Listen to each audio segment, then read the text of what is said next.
ബന്ധപ്പെട്ട് പങ്കിടാൻ വേണ്ടിയിട്ടാണ് ഇവിടെ വന്നിട്ടുള്ളത്. നാട്ടിലെത്തിയപ്പോഴേ കുറേ മെസ്സേജസും കുറേ കോൾസും ഉണ്ടായിരുന്നു, ഇൻ്റർവ്യൂ ചെയ്യാൻ പറ്റുമോ എന്താന്നൊക്കെ കുറേ ചോദിച്ചിട്ട്.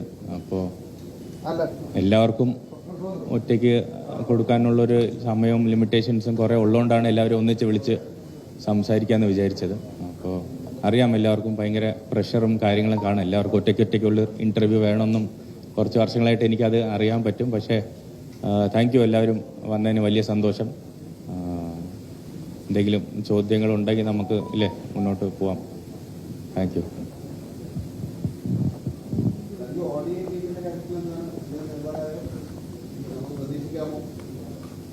പ്രതീക്ഷ കഴിഞ്ഞേ ഉള്ളൂ അല്ല, ഇതിപ്പോൾ കഴിഞ്ഞേ ഉള്ളൂ. അപ്പോൾ അതിൻ്റെ ഒരു സന്തോഷത്തിലാണ്. അപ്പോൾ അടുത്ത് നമുക്ക് IPL ആണ് വരുന്നത്. അപ്പോൾ IPL ഒരു പുതിയ ടീമിൽ പോകുന്നതിൻ്റെ ഒരു എക്സൈറ്റ്മെൻറ്റിലാണ് ഇപ്പോൾ ഉള്ളത്. അപ്പോൾ IPL നന്നായിട്ട് കളിക്കണം, അവർക്ക് വേണ്ടി മാക്സിമം നന്നായിട്ട് പെർഫോം ചെയ്യണം. ഇപ്പോൾ അവിടെയാണ് മനസ്സുള്ളത്.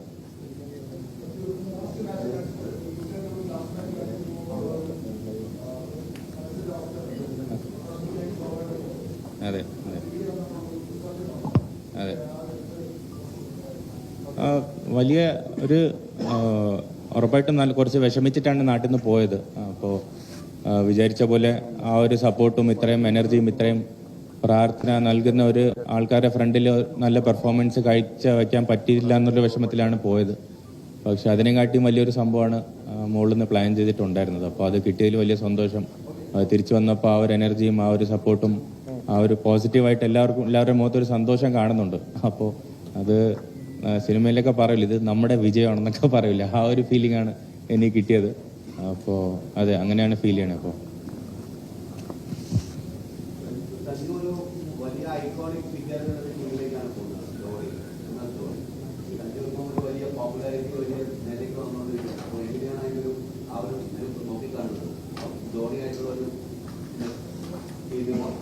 അതെ, ഉറപ്പായിട്ടും മൈബായിട്ട് നമ്മൾ കുറേ സംസാരിച്ചിട്ടുണ്ട്, ഫോണിൽ സംസാരിച്ചിട്ടുണ്ട്, ഇന്ത്യൻ ടീമിൽ ഓൺ ആൻഡ് ഓഫ് ആയിട്ട് കണ്ടിട്ടുണ്ട്.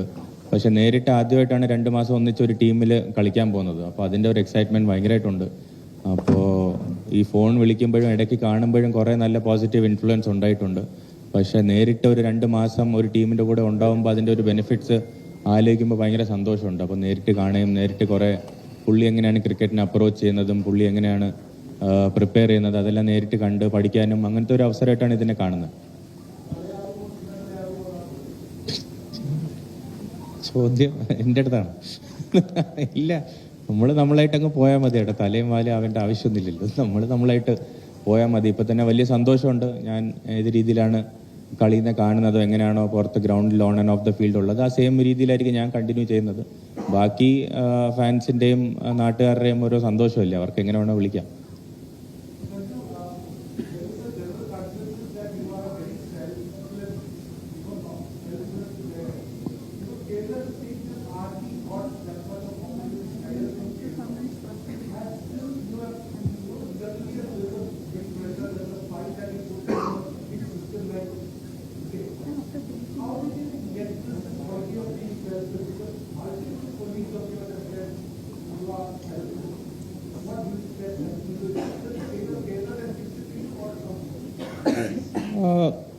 Honestly, I think that's the true nature. I've never wanted to be selfless. I think I've always wanted to be myself. So myself brings a lot of different qualities, lot of strengths, lot of weaknesses. So I look at a situation in the way I want to look at it. A lot of people look at it in a different way in which it is helpful for them. So I look at it from completely how a Sanju Samson would like to look at it. From the time of under 13 days playing for Kerala till this moment, I like to look at cricket as a team sport. So I think we play to win. I think so for that victory, whatever you do, that should be helping the team's cause. And while doing that, your private performances also comes up. So that's how I like to see it. And looking at what things have happened in my life lately, definitely I carry a lot of dreams with myself. So a lot of youngsters, lot of people, not even in cricket, lot of in different careers, they look at me like their own careers, like their own life. So when they see me failing in the Indian team, they feel ki, okay, I think it's not possible for a guy from this place to go and achieve there. So that also kept on playing in my mind. So I felt that I need to prove something. Ki a guy from Kerala, a guy from Trivandrum can also go out there and perform like this in the biggest stage cricket has ever seen. So that's a responsibility which I was carrying. If I am actually going to the best platform and I'm failing, so people will feel, yeah, namakku atharakke ullu nu thonu. So what I did recently, it gave me a great motivation saying that if you do it, 10 more boys will come up from Kerala dreaming that, okay, we can also do that one day. So by God's grace, it has happened, and I'm feeling that a lot of people are inspired in our state and also in the country to do the same.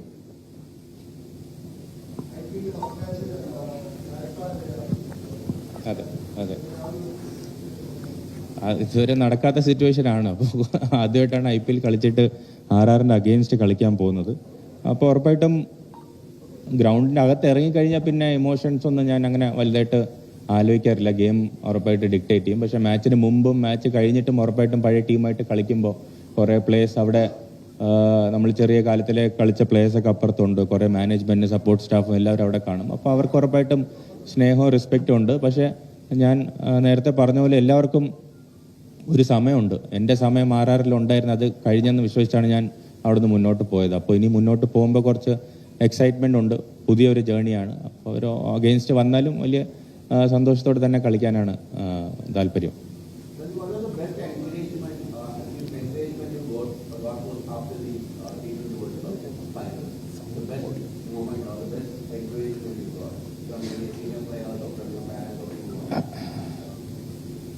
A lot of them, I think a lot of messages and calls did come. I think a message from Sachin sir. I think I received a message from Sachin sir saying that like it was a very emotional message for me. So that would be one of the greatest moments actually.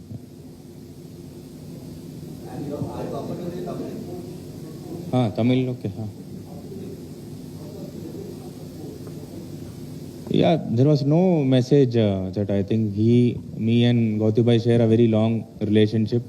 I think I met him when I was in KKR. He was the captain of the team, and he also lives in Delhi. I have also played in the same academy where he was there. And right from not even when he became Indian coach, he was playing for Indian team. I used to be in touch with him. I used to talk to him, and I used to discuss what else I need to do. So it's a very long relationship, and from there to what has happened now, I think words could not describe. Actually, it was a very tight hug, like which lasted for 30 seconds, and like that was it. The feeling was very pure and very great. Actually, that's what we communicated.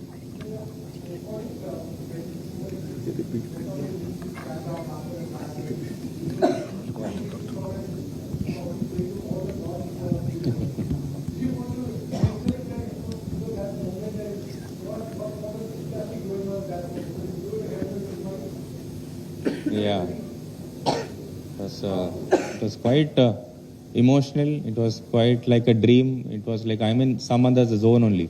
So I never felt like, okay, I need to bend down on my knee and do this. It actually automatically happened. So sometimes in your life you experience that, and that is one of the greatest experience I've ever had actually, that little moment where I felt that, okay, there is something special happening here. So it was a very emotional moment, a very private, spiritual moment.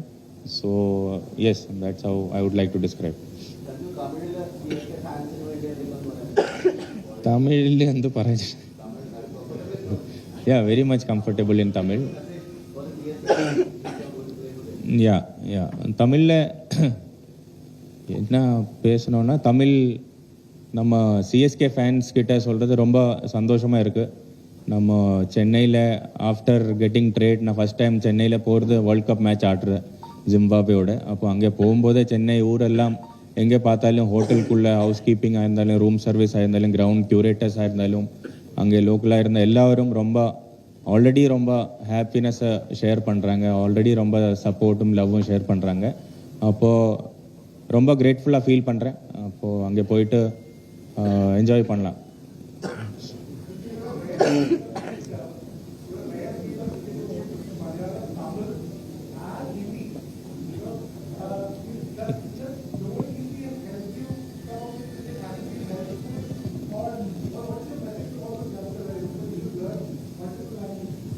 Yeah, I didn't actually learn it consciously. Actually, I grew up in Delhi for my first 7-8 years, so Hindi came very automatically. And then where I come from, Vizhinjam, so that's a border of Tamil Nadu. So people speak Tamil there. We watch a lot of Tamil movies, so Tamil came on very automatically.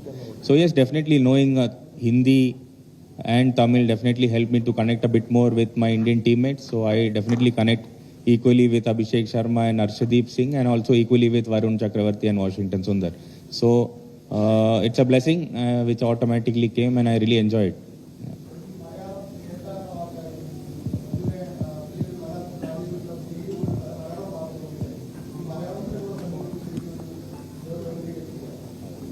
അല്ല, നമ്മൾ already വേറെ ലെവലിലാണ്. അപ്പോൾ നമുക്ക് അതെ അതെ ചേട്ടാ, ഞാൻ പറഞ്ഞ അതെ ആയിക്കോട്ടെ. അപ്പോൾ ഞാൻ പറഞ്ഞതെന്ന് വെച്ചാൽ നമ്മൾ ഓൾറെഡി ഭയങ്കര പവർഫുൾ ആയിട്ടുള്ള ആൾക്കാരാണ്. അപ്പോൾ നമ്മൾ എവിടെ പോയാലും നമുക്ക് ഓൾറെഡി മലയാളികൾക്ക് ഒരു എക്സ്ട്രാ ഒരു ബഹുമാനവും എക്സ്ട്രാ ഒരു റെസ്പെക്റ്റും ഉണ്ട്. അത് നമ്മൾ ആൾക്കാർക്ക് പെരുമാറുന്ന രീതിയാണ്, നമ്മൾ ആൾക്കാർക്ക് സംസാരിക്കുന്ന രീതിയാണ്, നമ്മളെ ക്യാരി ചെയ്യുന്ന ഒരു രീതിയായിരിക്കാം. അപ്പോൾ ഓട്ടോമാറ്റിക്കലായിട്ട് ഞാൻ ആ ഒരു നാട്ടിൽ നിന്ന് പോകുമ്പോൾ എനിക്കൊരു റെസ്പോൺസിബിലിറ്റി ഉണ്ട്. നമ്മുടെ നാട്ടുകാർക്ക് ഒരു നല്ല പേര് വരുത്തണമെന്ന് അങ്ങനത്തെ ഒരു ആഗ്രഹമൊക്കെ കൊണ്ടാണ് അവിടെയൊക്കെ പോകുന്നത്. അപ്പോൾ ഒരു ചേട്ടാന്നുള്ളൊരു പേര് എല്ലാവരും ഏറ്റെടുത്തെങ്കിൽ വലിയ സന്തോഷം. അപ്പോൾ വലിയ ചേട്ടന്മാർ വരെ എന്നെ ചേട്ടാന്നാണ് വിളിക്കുന്നത്. അപ്പോൾ ശരി, വലിയ കുഴപ്പമൊന്നുമില്ല, വിളിച്ചോട്ടല്ലേ, കുഴപ്പമൊന്നുമില്ല.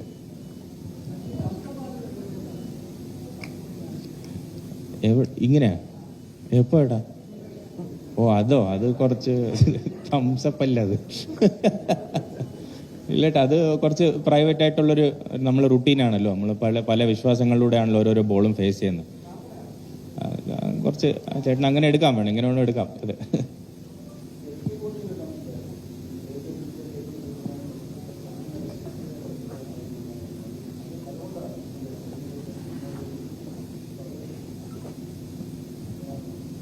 ഉറപ്പായിട്ടും ഇത്രയും വലിയ ഒരാൾ അങ്ങനത്തെ ഒരു കമൻറ്റ് പറയുമ്പോൾ ഉറപ്പായിട്ടും നമുക്ക് വലിയ സന്തോഷം തോന്നും. റിക്കി പോണ്ടിങ് എന്ന് പറഞ്ഞാൽ ലോകം കണ്ടിട്ടുള്ള ഏറ്റവും വലിയൊരു ക്രിക്കറ്ററാണ്. അപ്പോൾ പുള്ളിയുടെ സൈഡിൽ നിന്ന് ഇത്രയും നല്ലൊരു വാക്കുകളുണ്ടാകുമ്പോൾ വലിയ സന്തോഷമുണ്ട്.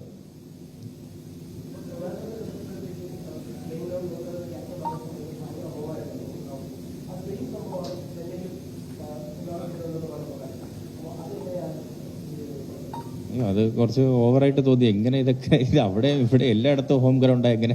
അപ്പോൾ ആ ഒരു ഫീലാണ്. അപ്പോൾ ചെന്നൈയിലും ആ ലെവലിൽ ഉണ്ടെന്ന് പറഞ്ഞപ്പോൾ ഞാൻ ശ്രദ്ധിച്ചു. ഭയങ്കര രീതിയിലുള്ള ഒരു സപ്പോർട്ടും ബഹളമാണ് ആ സ്റ്റേഡിയത്തിൽ ഉണ്ടായത്. അപ്പോൾ വലിയ സന്തോഷമാണ് കേട്ടോ. ഇതൊക്കെ ഒരു വലിയ ഭാഗ്യമല്ലേ. നമുക്ക് ഉറപ്പായിട്ടും പെർഫോം ചെയ്യാൻ പറ്റും, കളി ജയിപ്പിക്കാൻ പറ്റും. പക്ഷേ ഇത്രയും സപ്പോർട്ടും ഇത്രയും ആൾക്കാർ കൂടെ ഉണ്ടെന്നുള്ളൊരു ഫീല് നമ്മൾ കളിച്ചുകൊണ്ടിരിക്കുമ്പോൾ തന്നെ ഫീല് ചെയ്യുന്നത് വലിയൊരു ഭാഗ്യമായിട്ടാണ് ഞാൻ കരുതുന്നത്. അപ്പോൾ വലിയ സന്തോഷമാണ്.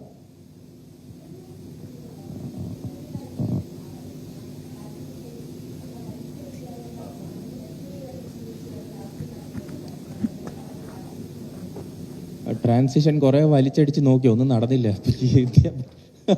അപ്പോൾ നമ്മൾ ഉറപ്പായിട്ടും ഒരു ഫെയിലിയർ വന്നല്ലോ. അപ്പോൾ ഈ കഴിഞ്ഞ ന്യൂസിലൻഡ് സീരീസിലൊന്നും ശരിയായിട്ട് വന്നിട്ടില്ല. അപ്പോൾ എനിക്ക് ഭാഗ്യവശാൽ ഞാൻ ടീമിന് പുറത്ത് പോയപ്പോൾ ഉറപ്പായിട്ടും വിഷമം ഉണ്ടായിരുന്നു, കുറേ സങ്കടം ഉണ്ടായിരുന്നു, കുറേ ദേഷ്യം ഉണ്ടായിരുന്നു. പക്ഷേ ആ ഒരു ഇമോഷൻസ് എല്ലാം ഫീൽ ചെയ്ത് കഴിഞ്ഞിട്ട് എനിക്കൊരു 7 ദിവസം കിട്ടിയായിരുന്നു ടീമിൻ്റെ കൂടെ തന്നെ. അപ്പോൾ ആ ഒരു 7 ദിവസത്തിൽ നമ്മൾ വെറുതെ ഇരിക്കാതെ വർക്ക് ചെയ്യുമല്ലോ. നമ്മൾ ബാറ്റിംഗ് പ്രാക്ടീസ് ചെയ്യാൻ പോകും, മെൻ്റലി വർക്ക് ചെയ്യും. അപ്പോൾ ഞാനൊന്ന് ആലോചിച്ചു, എന്താണ് ഞാൻ ന്യൂസിലൻഡ് സീരീസ് മോശമായിട്ട് ചെയ്തത്, അപ്പോൾ അടുത്ത അവസരം കിട്ടുകയാണെങ്കിൽ ഇനി എന്താണ് ബെറ്ററായിട്ട് ചെയ്യാനുള്ളത്. അപ്പോൾ അങ്ങനത്തെ ഒരു റീബിൽഡിങ് ഫേസ് എനിക്കൊരു 7 ദിവസം കൊണ്ട് കിട്ടിയിട്ടുണ്ടായിരുന്നു. അപ്പോൾ ഞാൻ നേരത്തെ ഒരു ഇൻ്റർവ്യൂവിൽ പറഞ്ഞ പോലെ എനിക്ക് സക്സസിനെ കാട്ടി കൂടുതൽ കിട്ടിയിട്ടുള്ള ഫെയിലിയേഴ്സാണ്. അപ്പോൾ ഈ ഫെയിലിയേഴ്സിന് പെട്ടെന്ന് തിരിച്ചു വരാൻ ഉള്ളൊരു പാഠം ദൈവം സഹായിച്ച് എനിക്ക് പഠിക്കാൻ പറ്റിയിട്ടുണ്ട്. അപ്പോൾ ആ ഫെയിലിയറിന് എനിക്ക് പെട്ടെന്ന് മനസ്സിലായി, ഓക്കെ ഇനി സക്സസ് കിട്ടാൻ വേണ്ടി എന്തൊക്കെയാണ് ചെയ്യേണ്ടത്. അപ്പോൾ അങ്ങനത്തെ കുറേ കാര്യങ്ങളൊക്കെ ചെയ്തപ്പോൾ മനസ്സിലായി കൂടുതൽ വലിച്ചടിക്കേണ്ട ആവശ്യമില്ല, ബോൾ നോക്കി ടൈം ചെയ്യാനും പറ്റുമെന്നുള്ളൊരു ടാലൻറ്റ് എനിക്കുണ്ടെന്ന് എനിക്കറിയാം. ഉറപ്പായിട്ടും കുറച്ചുകൂടെ ക്ലിയറായിട്ട് തിങ്ക് ചെയ്യാൻ പറ്റുന്നുണ്ടായിരുന്നു, കുറച്ചുകൂടെ പ്ലാൻ ചെയ്യാൻ പറ്റുന്നുണ്ടായിരുന്നു, കുറച്ചുകൂടെ എനിക്ക് എന്തൊക്കെയാണ് ഷോട്ട്സ് ഉള്ളത്, എനിക്ക് എന്തൊക്കെയാണ് ഷോട്ട്സ് ഇല്ലെന്ന്, അങ്ങനത്തെ ഒരു കാര്യങ്ങളൊക്കെ ക്ലാരിറ്റി കുറച്ചുകൂടെ ബെറ്ററായിട്ട് അപ്ലൈ ചെയ്യാൻ പറ്റിയിട്ടുണ്ടായിരുന്നു.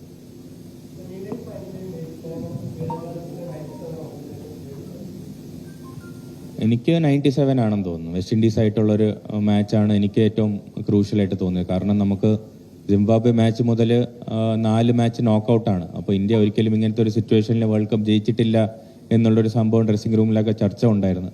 അപ്പോൾ വെസ്റ്റ് ഇൻഡീസ് ചേസ് ചെയ്യുമ്പോൾ ഒരിക്കലും എപ്പോഴും പ്രഷർ കൂടുതലുള്ള ഒരു സമയമാണ്. അപ്പോൾ ചേസ് ചെയ്യുമ്പോൾ ഞാൻ ഒരു സൈഡിൽ പാർട്ട്ണർഷിപ്പ് ബിൽഡ് ചെയ്യാൻ നോക്കി പെട്ടെന്ന് ഫിനിഷ് ചെയ്യാൻ നോക്കുമ്പോൾ വിക്കറ്റ് വീണുകൊണ്ടിരിക്കുന്നുണ്ടായിരുന്നു. അപ്പോൾ അത് ഒരു പ്രഷർ വീണ്ടും ബിൽഡായിക്കൊണ്ടിരിക്കും.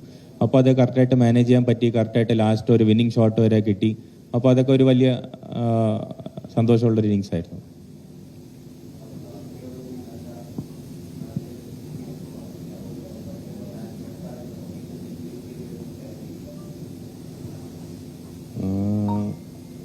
കരുതിയിരുന്നെന്ന് വെച്ചാൽ ഞാൻ എന്തായാലും കളിക്കുന്നില്ലായിരുന്നല്ലോ. ഞാൻ ഒരു മാച്ചേ കളിച്ചിട്ടുണ്ടായിരുന്നുള്ളൂ. അഭിഷേകിന് വയ്യാത്തപ്പോഴാണ് കളിച്ചത്. അപ്പോൾ ടീമിൻ്റെയും ലീഡേഴ്സിൻ്റെയും ഒരു ക്വാളിറ്റി എന്ന് വെച്ചാൽ അവർ മാക്സിമം പ്ലേയേഴ്സിനെ ബാക്ക് ചെയ്യുന്നുണ്ടായിരുന്നു. അപ്പോൾ എനിക്ക് എന്തായാലും നമ്മൾ പുറത്തിരിക്കുന്ന ആൾക്കാർ എല്ലാ മാച്ചും റെഡി ആയിരിക്കണമല്ലോ, ഒന്നും പറയാൻ പറ്റില്ല. അപ്പോൾ ഞാൻ ഭയങ്കര പ്രതീക്ഷ ഇല്ലായിരുന്നു, പക്ഷെ ഒട്ടും ഇല്ലാന്നും അങ്ങനത്തെ ഒരു ബാലൻസിൽ അങ്ങനെ wait ചെയ്തിരിപ്പുണ്ടായിരുന്നു.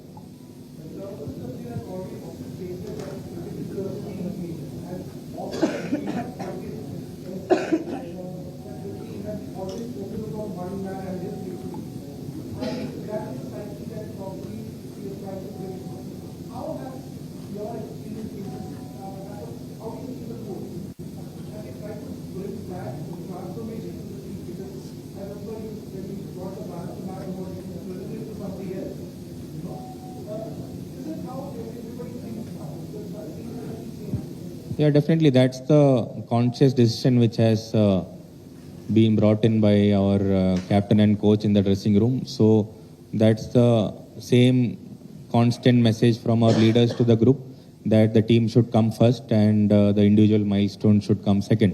So that automatically got drilled into each and every one of us in the team, and that's how we started reacting in each and every game.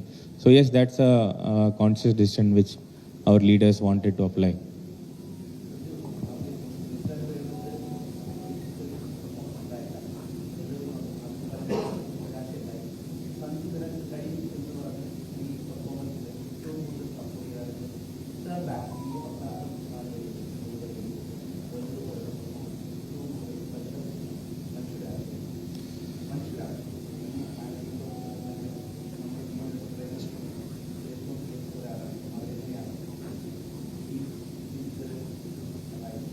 ഏറ്റവും പ്രിയപ്പെട്ട ചേട്ടാ, ഞാൻ നേരത്തെ പറഞ്ഞ പോലെ ന്യൂസിലൻഡ് സീരീസ് കഴിഞ്ഞപ്പോൾ തന്നെ എൻ്റെ ഫോൺ ഓഫായി. ഞാൻ ഫോൺ ഓഫ് ചെയ്ത് എൻ്റെ സോഷ്യൽ മീഡിയ ഓഫ് ചെയ്ത് എന്നെ ആർക്കും റീച്ച് ചെയ്യാൻ പറ്റാത്തൊരു സോണിൽ ഞാൻ എത്തി. അപ്പോൾ ഞാൻ ആകെ എൻ്റെ വൈഫ് കൂടെ ഉണ്ടായിരുന്നു, എൻ്റെ ഒരു ഫ്രണ്ട് കൂടെ ഉണ്ടായിരുന്നു. പിന്നെ ഏറ്റവും നന്ദി പറയാനുള്ള വ്യക്തി ഞാൻ തന്നെയാണ്. കാരണം എനിക്ക് അപ്പോൾ പെട്ടെന്ന് തോന്നി നമുക്ക് കുറേ സംഭവങ്ങൾ അങ്ങോട്ട് പോകുന്നുണ്ട്. അപ്പോൾ എനിക്കൊരു 31 വയസ്സായി, ഞാൻ കുറേ വർഷങ്ങളായിട്ട് ഈ ക്രിക്കറ്റ് കളിക്കുന്നുണ്ട്. അപ്പോൾ ഈ സിറ്റുവേഷനിൽ പുറത്ത് എങ്ങനെ വരണമെന്ന് ഏറ്റവും ബെസ്റ്റ് ആൻസർ തരാൻ പറ്റിയ ഞാൻ തന്നെ ആയിരിക്കുമെന്ന് എനിക്ക് പെട്ടെന്ന് തോന്നി. അപ്പോൾ ഞാൻ തന്നെ ഒറ്റയ്ക്ക് ഇരുന്നിട്ട് ഞാൻ ആലോചിക്കുന്നുണ്ടായിരുന്നു എന്തൊക്കെയാണ് നമുക്ക് ഇനി ബെറ്ററായിട്ട്, ഞാൻ നേരത്തെ പറഞ്ഞ പോലെ. അപ്പോൾ I trusted my own self എന്ന് പറയാം. അപ്പോൾ അതായിരിക്കും ഏറ്റവും വലിയൊരു വിശ്വാസം എനിക്ക് നൽകിയത്. ഉറപ്പായിട്ടും നമ്മൾ എല്ലാവർക്കും ഉള്ള സംഭവമാണല്ലോ കേട്ടോ. ഞാനാണെന്ന് പറഞ്ഞാലും പകുതിനെക്കാട്ടിയും കൂടുതൽ ദൈവമാണ്. അപ്പോൾ അതൊക്കെയാണ് ഈ മാച്ചസിൽ എനിക്ക് കാണാൻ പറ്റിയത്. ഞാൻ ചില സമയത്തൊക്കെ തോന്നി ഞാനല്ല ബാറ്റ് ചെയ്യുന്നൊക്കെ എനിക്ക് തോന്നിപ്പോയി. അങ്ങനത്തെ ഒരു സിറ്റുവേഷൻസ് വരെ ഉണ്ടായിരുന്നു. അപ്പോൾ എന്തായാലും വലിയ സന്തോഷം. നമ്മൾ പെട്ടെന്നല്ല ഈ ചേഞ്ച് ഉണ്ടായത്. ഞാൻ വിശ്വസിക്കുന്നതെന്ന് വെച്ചാൽ കുറേ വർഷങ്ങളായിട്ട് എൻ്റെ 10ാം വയസ്സിൽ ഞാൻ മെഡിക്കൽ കോളേജ് ഗ്രൗണ്ടിൽ നിന്ന് പ്രാക്ടീസ് ചെയ്ത് തുടങ്ങി. കുറേ അണ്ടർ-19 കളിച്ചു, രഞ്ജി ട്രോഫി കളിച്ചു. അപ്പോൾ കുറേ വർഷങ്ങളായിട്ട് ഞാൻ ചെയ്തുകൊണ്ടിരുന്ന ഒരു ഹാർഡ് വർക്കിൻ്റെ ഒരു ബലമായിട്ടാണ് മോളിൽ എനിക്കൊരു ബ്ലെസ്സിങ് തന്നെന്നാണ് ഞാൻ വിശ്വസിക്കാൻ കരുതുന്നത്. അപ്പോൾ ആ രീതിയിലാണ് ഞാൻ ഇതിനെ കാണുന്നത്. ചെറിയൊരു സ്ലൈറ്റ് അഡ്ജസ്റ്റ്മെൻറ്റ് നടത്തിയായിരുന്നു വേൾഡ് കപ്പിന് വേണ്ടി മാത്രം. അപ്പോൾ മെൻ്റലിയും അഡ്ജസ്റ്റ്മെൻറ്റ് നടത്തിയായിരുന്നു, ഫിസിക്കലിയും കുറച്ച് ചെറിയ ടെക്നിക്കൽ അഡ്ജസ്റ്റ്മെൻറ്റ് ഞാൻ തന്നെ കുറച്ചൊന്ന് ആലോചിച്ച് ചെയ്തിട്ടുണ്ടായിരുന്നു.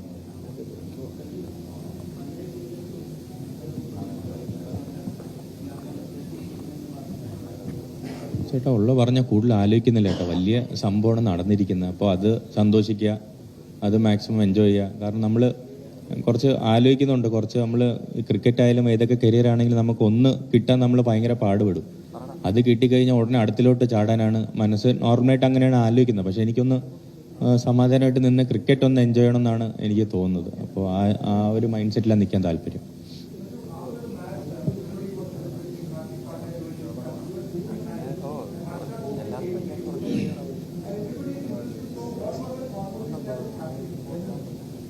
Yeah, I think we also share a decent bond off the field. I think he has been a part of the system for a very long time. I remember him doing commentary when I was playing my first game. So he just came and sat down and told me that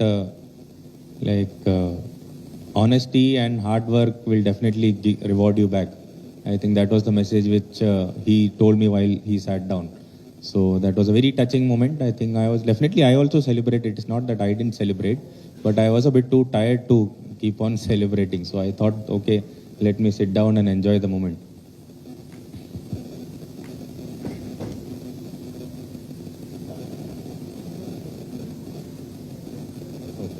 അപ്പോൾ thank you so much ആയിട്ട് എല്ലാവരും വന്നതിന് വലിയ സന്തോഷം. Thank you so much for giving me my space and എല്ലാവർക്കും ആ ഒരു privacy തന്നതിൽ വലിയ സന്തോഷം. എനിക്കറിയാം എല്ലാവർക്കും ഒരു ഇൻഡിവിജ്വലായിട്ടുള്ളൊരു ബൈറ്റും അങ്ങനത്തെ കാര്യങ്ങളാണ് വേണ്ടതെന്ന്, പക്ഷേ എൻ്റെ ഒരു ഇതും കൂടെ ഒന്ന് മനസ്സിലാക്കുന്നതിൽ വലിയ സന്തോഷം. താങ്ക് യു സോ മച്ച്, വലിയ സന്തോഷം.